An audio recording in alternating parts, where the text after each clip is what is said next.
Halo semuanya, kembali lagi kita di dalam mata kuliah Aljabar Linear Elementer. Tetap sehat dan tetap semangat ya.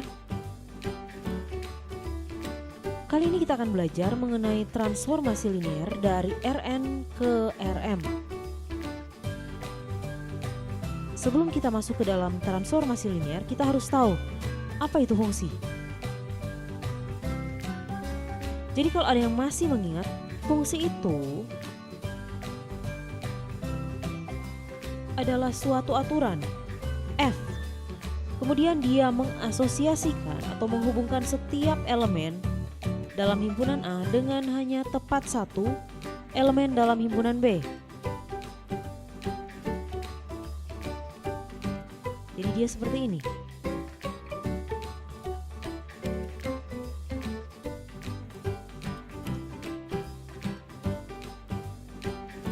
Hanya tepat satu, tidak lebih dan tidak kurang.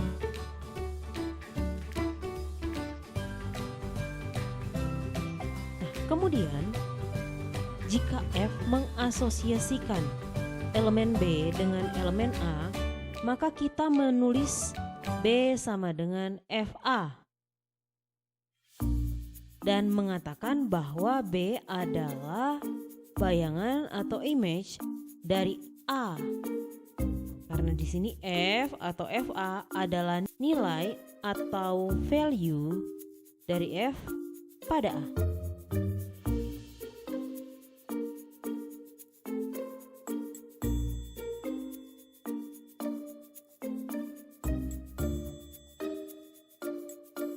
Jadi dia di sini.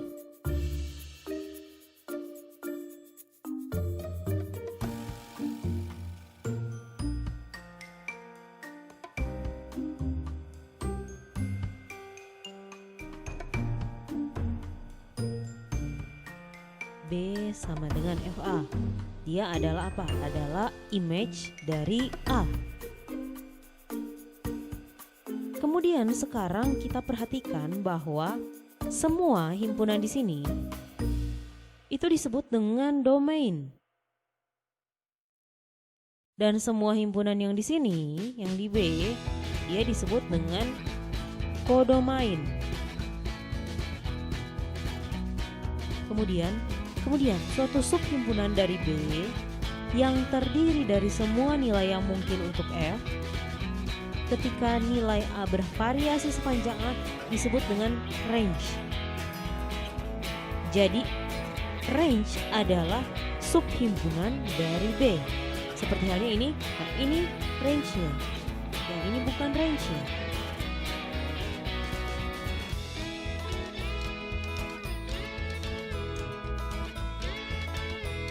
Untuk fungsi yang paling umum,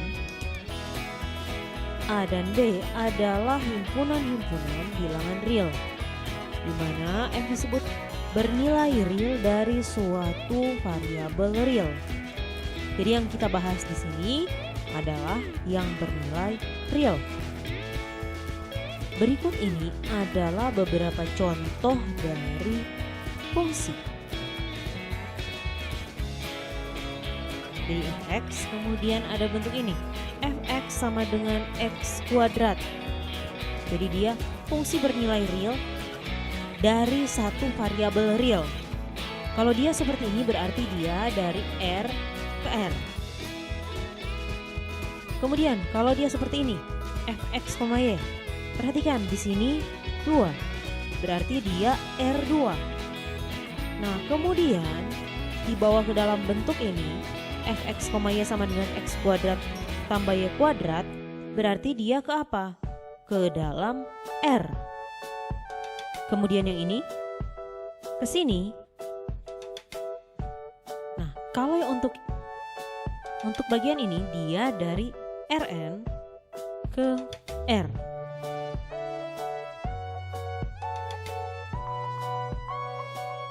Sekarang perhatikan di sini, dua fungsi itu dianggap sama atau equal, F1 dan F2, yang kemudian dituliskan dalam bentuk F1 sama dengan F2 jika keduanya memiliki domain yang sama.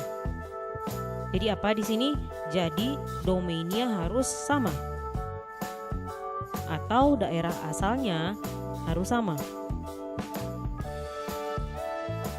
Ketika berbeda, berarti kita tidak bisa katakan dia sama.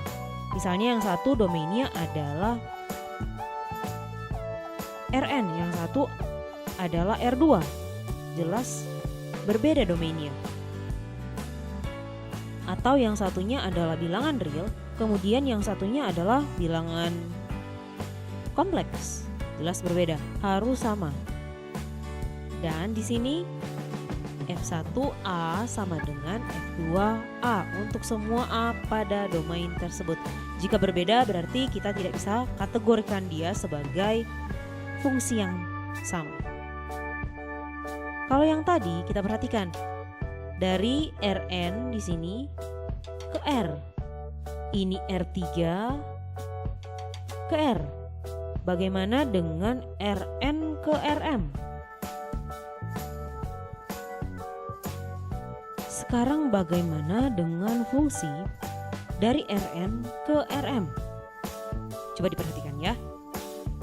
Karena di sini dari Rn ke Rm tentunya domainnya di sini adalah Rn. Kemudian kodomainnya adalah Rm. Jelas di sini M dan N dia bisa saja sama, tetapi bisa juga berbeda. F di sini disebut sebagai map atau peta atau transformasi dari Rn ke Rm. Dan kita menyatakan bahwa fungsi F memetakan Rn ke Rm.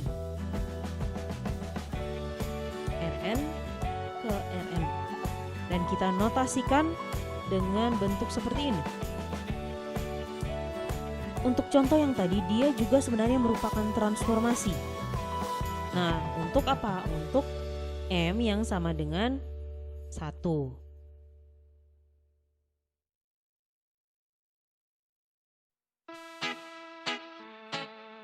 Kasus di mana M sama dengan N, dalam hal ini transformasi fungsi Rn ke Rn, dia disebut operator pada Rn. Garis pertama pada tabel sebelumnya ini, kita lihat dia di situ dari R ke R, ya kan?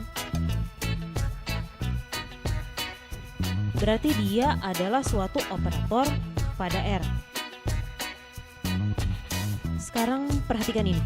Untuk mengilustrasikan satu cara penting di mana transformasi dapat muncul, misalnya F1, F2 dan seterusnya sampai Fm, adalah fungsi-fungsi bernilai real dari n variabel real.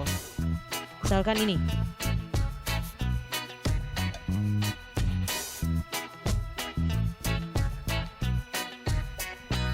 Sejumlah n persamaan ini menunjukkan suatu titik tertentu, ya kan? W1, W2 sampai Wm pada Rm. Kemudian ada titik-titik yang ini, X1, X2 sampai Xn pada Rn.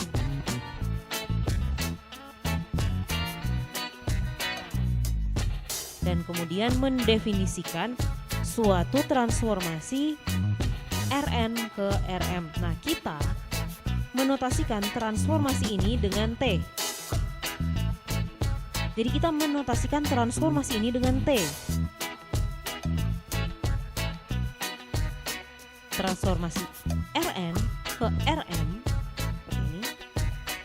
Dan Tx1, X2 dan seterusnya sampai Xn sama dengan W1, W2 dan seterusnya sampai Wm.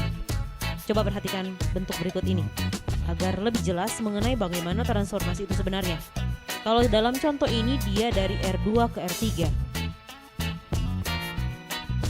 W1-nya sama dengan X1 tambah X2, W2-nya sama dengan 3X1 X2, W3-nya sama dengan X1 kuadrat kurang X2 kuadrat. Nah, di sini kita mentransformasikan dari R2, berarti dari mana? Dari titik X1, X2, ya kan? Kalau kalian mau ambil nama lain bisa saja sebenarnya.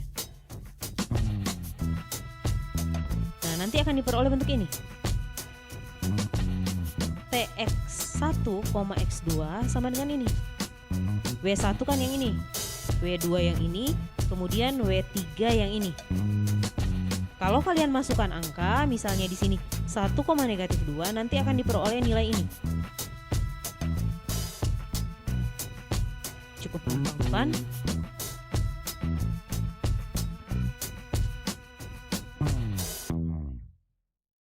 Nah, kali ini kita akan masuk ke dalam transformasi linear dari Rn ke Rm. Jadi dia adalah kasus khusus dari transformasi secara umum.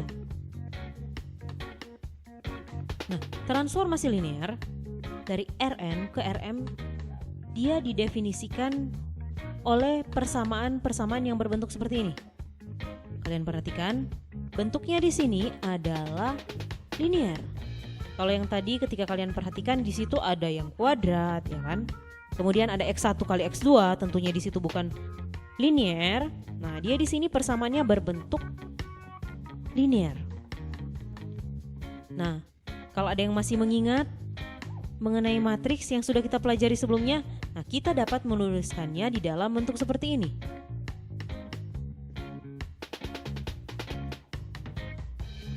Atau lebih singkatnya seperti ini.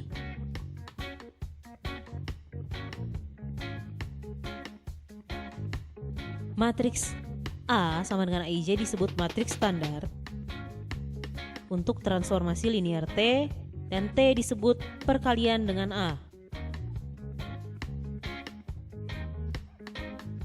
Nah, ini dia contohnya.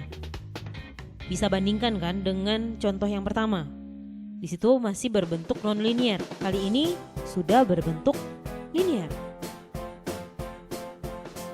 Jadi dari bentuk ini kita bisa bawa ke dalam bentuk matriks. Nah, nanti kita menghasilkan ini.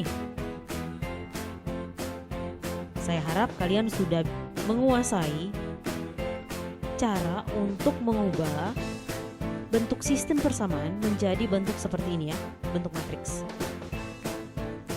Di sini kalau kita mengetahui nilai x1, x2, x3 sama x4-nya, kita dapat mendapatkan hasil W1 itu sama dengan berapa, W2 sama dengan berapa, serta W3 sama dengan berapa. Nah, di sini ada beberapa hal penting mengenai notasi yang harus kalian perhatikan. Kadangkala kita hanya fokus ke dalam konsepnya saja, tetapi untuk penyimbolannya kita tidak perhatikan. Itu sangat penting padahal ya. Jadi di sini jika ada suatu transformasi dari Rn ke Rm, kemudian dia adalah perkalian dengan A, dan jika penekanan A sebagai matriks standar untuk T adalah hal yang penting, saya garis bawahi, maka kita akan menotasikan transformasi linear ini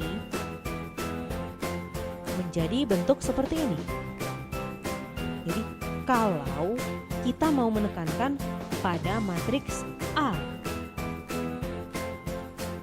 sehingga nantinya bentuknya akan menjadi ini.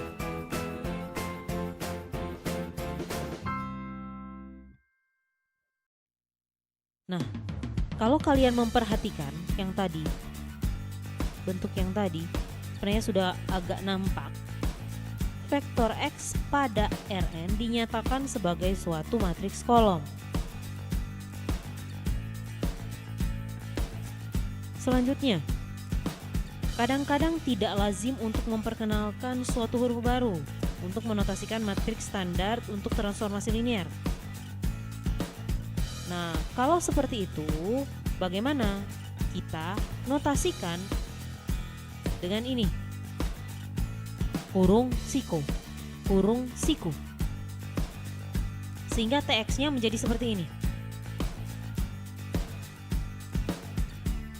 Nah, kadang-kadang juga dicampur, ya, dicampur sehingga bentuknya menjadi seperti ini. Ini adalah hal-hal teknis, tapi saya harap kalian memperhatikannya ya.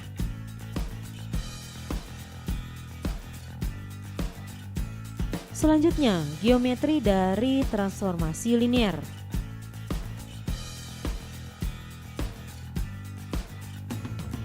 Oke, sampai di sini perjumpaan kita. Sampai jumpa di materi selanjutnya.